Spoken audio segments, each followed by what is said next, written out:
محترم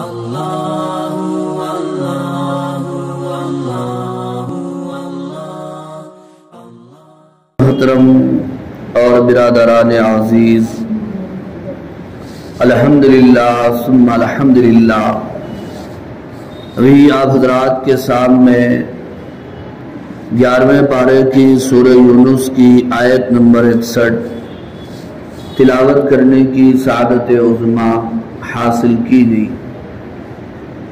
بزرگوں اور میرے عزیز دوستو، اس آیت کریمہ کا تعلق اس سے پہلی والی آیات ہی سے ہے۔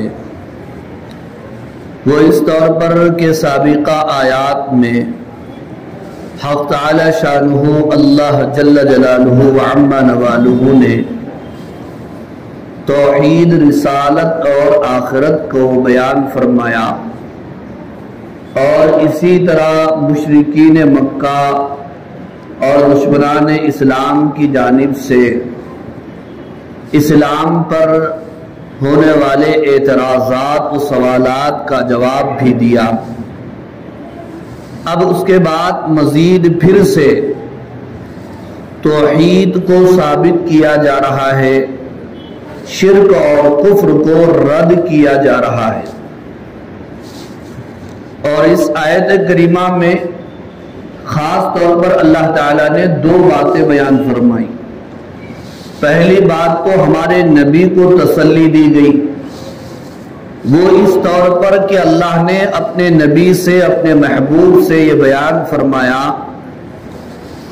کہ میرے محبوب اور میرے نبی، آپ ہر آن، ہر گھڑی، ہر وقت میری نظر میں، میری نگاہ میں ہو، اور آپ کا ہر عمل، ہر کام، ہر مصروفیت میری نگاہ میں ہے، میری نظر میں ہے۔ آپ کی کوئی حالت میری نگاہ سے، میری نگہبانی سے اور حفاظت سے خالی نہیں ہے۔ تو لہذا جو اللہ کی خاص نظر میں، حفاظت میں، نگہبانی میں ہو، تو پھر اسے کسی چیز کا خوف، دامنگیر نہیں ہونا چاہیے اور ڈر نہیں ہونا چاہیے۔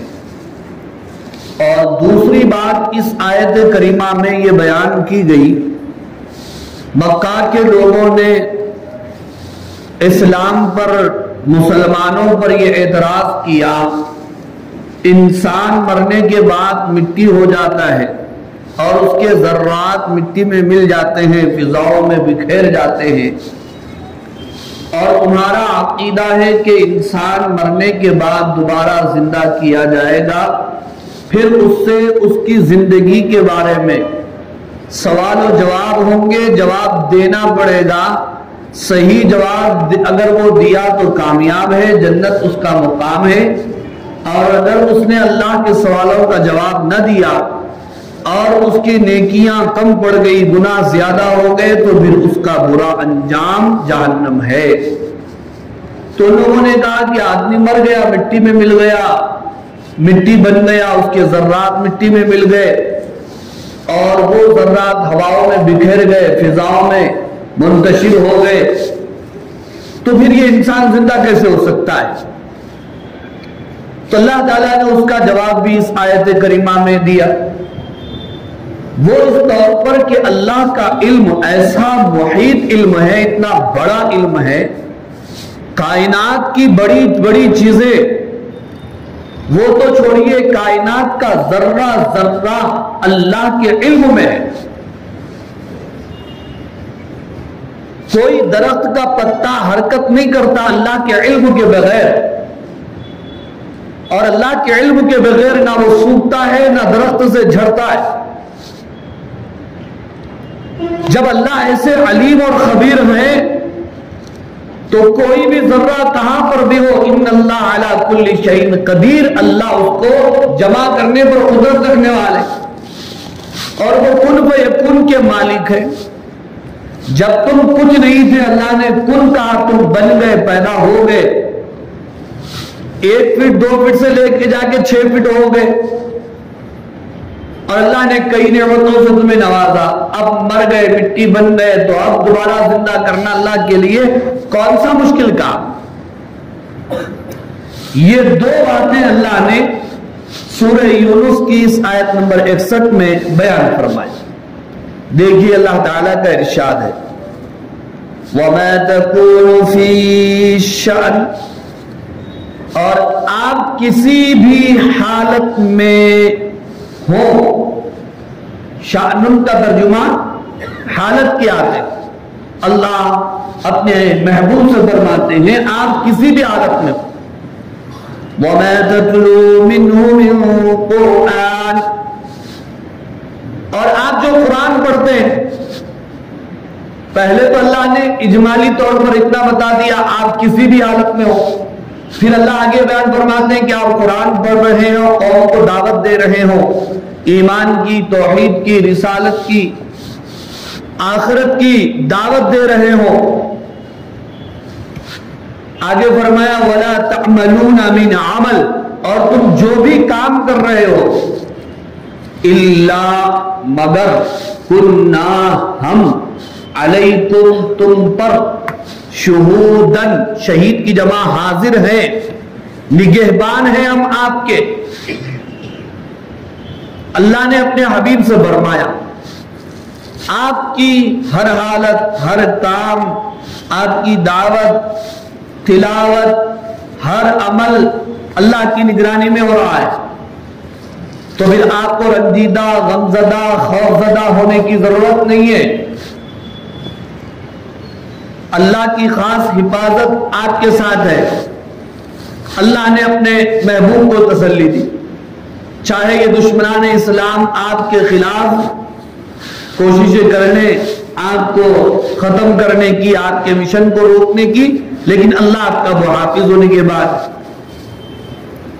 یہی نہیں بلکہ بزرگ اور عزیز دوستو، جو بھی اللہ کو راضی کرنے کے لیے اللہ کے کام کو لے کر اٹھے گا، اللہ کی خاص حفاظت اور نصرت اس کے ساتھ شامل رہے. فرمایا اِلَّا كُنَّا عَلَيْكُمْ شُهُودًا إِذْ تُفِيضُونَ فِيهِ، مگر ہم تم پر حاضر ہیں جب تم اس کام میں منہمک اور مشغول رہتے ہو. تم تو اس کام میں لگے ہوئے ہو لیکن ہم تمہارے ساتھ ہیں، تمہاری حفاظت کر رہے ہیں. اس لیے بلا جھجک دین کا کام کیجئے، دعوت دیجئے، آپ کو کوئی نقصان نہیں ہوگا. پھر آگے اللہ تعالیٰ یوں بیان فرما رہے ہیں وَمَا يَعْزُبُ عَنْ رَبِّكَ مِن مِّثْقَالِ ذَرَّةٍ فِي الْأَرْضِ وَلَا فِي السَّمَاءِ وَلَا أَصْغَرَ مِن ذَلِكَ وَلَا أَكْبَرَ إِلَّا فِي كِتَابٍ مُبِينٍ. اور آپ کے رب سے زمین کا کوئی ذرہ اور آسمان کا کوئی ذرہ غائب نہیں ہے. وَلَا أَصْغَرَ مِن ذَلِكَ، نہ چھوٹا، وَلَا أَكْبَرَ، نہ بڑا ذرہ، الا فی کتاب مبین، وہ کتاب مبین میں موجود ہے. اللہ کے علم میں بھی ہے. کتاب مبین یعنی لوح محفوظ میں پوری کائنات کی تقدیر لکھی ہوئی. یعذب کے معنی کسی چیز کا دور ہو جانا، کسی چیز کا پوشیدہ ہو جانا. تو اللہ تعالیٰ یہ بیان فرماتے ہیں کہ مثقال ذرہ، مثقال ایک مقدار کو کہتے ہیں، ذرہ چھوٹی چیز، ذرہ ذرہ چھوٹی چھوٹی چیز، چھوٹی مقدار بھی، چاہے وہ زمین کی ہو چاہے وہ آسمان کی ہو، اللہ سے غائب اور دور نہیں ہے. اللہ کی نگاہ میں تم مرنے کے بعد تمہاری لاش سڑ جائے، گل جائے، بوسیدہ ہو جائے، مٹی میں مل جائے، فضاؤں میں بکھر جائے، تو کیا وہ اللہ سے غائب ہو گئی؟ وہ تو ہم پریشان ہوتے ہیں، اپنے جیب میں رکھ کر ہی پورے گھر کو ڈھونڈتے. ہم کیا، ہماری حیثیت کیا، ہمارا علم کیا، ہماری قوت اور طاقت کیا؟ وہ بے نظیر، بے مثال ہے، لاجواب، لازوال ہے. ان اللہ علی کل شیء قدیر ہے. ولا اصغر من ذلك، نہ چھوٹی چیز ولا اکبر اس سے بڑی چیز، سب الا فی کتاب مبین، لوح محفوظ میں بھی ہے اور اللہ کے علم میں بھی۔ لوح محفوظ اللہ نے جو کتاب بنائی اس میں پوری کائنات کو لکھ دیا، اور کیوں لکھا؟ میں اور آپ بھی لکھ کے رکھتے ہیں، کیوں؟ ہمیں بھول جانے کا ڈر ہے تو ہم لکھ لیتے ہیں، لیکن لکھنا کبھی بھی بھول جانے کے ڈر سے نہیں ہوتا۔ کبھی لکھنا کیوں ہوتا ہے؟ سامنے والے کو یقین دلانے کے لیے بھی ہوتا۔ ٹھیک ہے بھئی آپ بول دینا، میں کو یاد بھی رہتا پھر بھی ادھر لکھ لے رہا ہوں، اب تو یقین آیا نہیں ہے، تو اللہ بھی ہم کو یقین دلانے کے لیے اپنے پاس وہ کتاب لکھ کے رکھے۔ ایسا نہیں کہ اللہ کو نعوذ باللہ بھولنے کا ڈر ہے۔ اللہ بتا رہے لکھ دیا میں کتاب میں، پکی بات ہے، اس میں کچی بات کون سی بھی نہیں، جتنی باتیں ہیں پکی ہے، کتاب میں لکھی ہوئی ہے۔ یہ قرآن بھی لوح محفوظ سے اترا، پھر وہاں سے دنیا میں اترا ہے 23 سال کے عرصے۔ تو بزرگوں اور عزیز دوستو، یہ سورہ یونس کی آیت نمبر 61 تھی، جس میں اللہ تعالیٰ نے جو بیان فرمایا، اس آیت میں ہمارے لیے درس ہے، یہ سبق ہے، یہ پیغام ہے کہ جو بھی اللہ کے دین کا کام کرے گا اللہ تعالیٰ اس کی حفاظت بھی فرمائیں گے اور اس کی مدد بھی فرمائیں گے۔ اور دوسرا درس اور پیغام ہم کو اس آیت سے کیا ملا؟ وہ یہ ملا کہ آدمی مر کر بوسیدہ ہو جائے، چاہے اس کی قبر بھی نہ بنے، اس کو جنگل کے درندے کھا لیں اور سمندر کے جانور کھا لیں، کچھ بھی کر لیں، لیکن اللہ اسے زندہ کریں گے۔ ان ذرات کو جو فضاؤں میں بکھر جائے اللہ جمع کر کے زندہ کر کے حساب و کتاب۔ دعا فرمائیے اللہ تعالیٰ سے، اللہ تعالیٰ ہمیں کامل ایمان و یقین، تقوی و طہارت، صحت و عافیت کی دولت سے مالا مال فرمائے، ہمیں ہماری نسلوں میں اولیاء، اتقیاء، اصفیاء، علماء، مجاہدین و مبلغین پیدا فرمائے، ہمیں جمعیت اللہ کی توفیق نصیب فرمائے، ہماری جملہ بیماریوں، پریشانیوں، مصیبتوں اور وباؤں کو دور فرمائے، ہماری ہر حاجت کو اپنے فضل و کرم سے پوری فرمائے۔ جن حضرات نے دعاؤں کی گزارش کی ہے مولا کریم ان کی